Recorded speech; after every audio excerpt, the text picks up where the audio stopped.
guys, welcome back to the channel. Well, today's video you are under the EZGO golf cart, and I thought I'd make this video just to help anybody out in understanding kind of how these things work under here. So this is just going to be a little crash course in suspension, and really what's fueled this video was I placed a pretty big order over at this awesome website, and no, they didn't pay me to say this. This is from my experience. This company, golfcarttiresupply.com. I got some new, I got tons of new stuff for this golf cart. You can see it's in the middle of being converted to a Halloween machine. But this, right now, talk about service. I got some really nice Magnum wheels for it, tires, LED headlights, LED taillights, steering wheel, HD springs for the rear, just a ton of good stuff. Very excited to start making a series of videos. You can kind of see one of the back tires is on there right now, just for demonstration purposes and mocking up purposes. But those are the videos on the horizon, and I am excited to finally do these videos because it's been something I've been wanting to do for a while now on the channel, at least give my perspective on kind of how I, personalize this cart a little bit and not make it look so stock. And yeah, I'm excited to do it. It's been a long time coming. I had to save up some money. I think the order I placed was about $1,000. But you want to talk about customer service? Holy crap! Guy Jared over there, awesome. Just every little question I had just answered within like 30 minutes of me emailing him, get him on the phone right away, just trying to figure out the parts for this thing. So I'll put a link in the description below where you can check them out. They're awesome. So let me show you what I'm working on here. What I'm trying to do, and I guess the best way to show you is take you over here. You can see how I want to use the nice new rims and tires without doing a lift kit.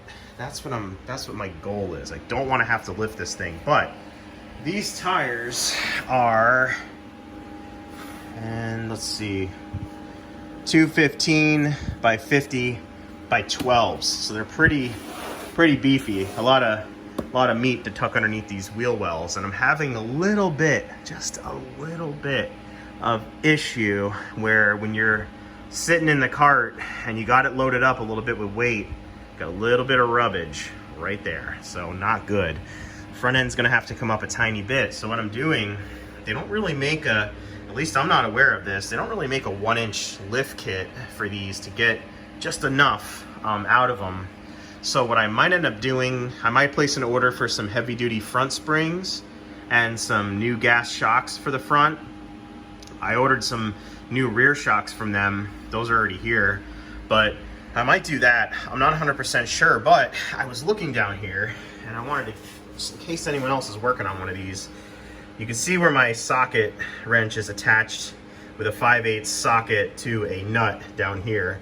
This is actually the leaf shackle. So you look up underneath here, you can see that it uses a 3-bolt design on the shackle. And what I'm wondering is, if I mill out a piece of 1-inch thick billet aluminum to fit in here, that'll give me the rise I need on the body to safely and securely get this thing up an inch without having to go crazy in mods up here, because I don't want a big fender gap.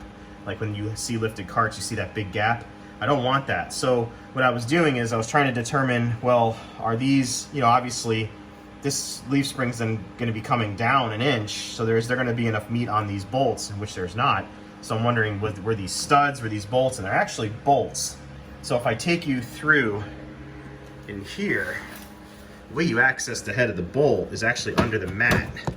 So you can see, if I kind of peel this up, there's the head. Looks like someone's enjoyed some beers before I got this thing. But there's the head of the bolts right there. You can kind of see them a little bit out of focus, but they're pretty rusty. So these studs, these bolts can be replaced with some nice new grade 8 longer bolts.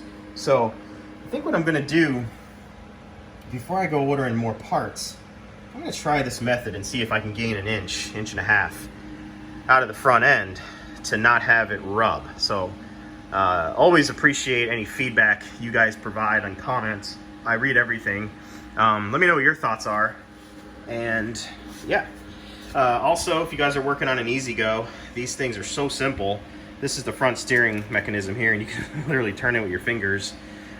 So it uses 4 studs that go through, but what's really cool about these is that if you break a stud off, look at that, you can replace the stud with a new one right through here. You could just press that out, push a new one through the hub. That's a pretty nice little design. So if you guys stuck with me to the end here, I'll give you a little sneak peek of the Halloween shenanigans that are going on this thing. We got a mummy here.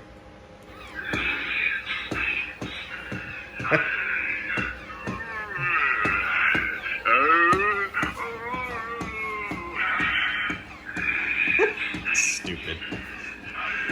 We got that thing going on. We got this right here. And let me turn my, I can't turn my flash off, but I also put some lighting up above his head. So at night, that'll shine down and make him light up real bright.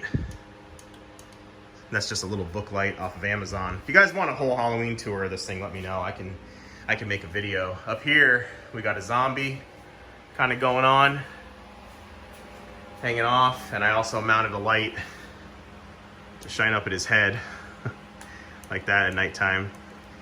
Put some LEDs on the inside roof, which is pretty cool. And this is all stuff you can just take out. None of it's screwed in. It's just done with command hooks. That's how I do them every year. And also threw some LEDs down here. Pretty cool stuff. So yeah, guys, just a BS little golf cart video. Wanted to do a little mention of Golf Cart Tire Supply, because holy crap, talk about turnaround customer service. Here's the old tires that I pulled off of here. Here's the new ones kind of sitting there. You'll get a nice installation video of these when I'm going at it, but I want to make sure when I do my installation video you kind of see all the little things I had to go through to make it happen without rubbing. Because if you guys have watched my channel for any length of time, I try to do stuff right and not to half-ass it. So anyway, if you enjoyed this video, thumbs up. Remember to subscribe, and I'll get you in the next video. Later.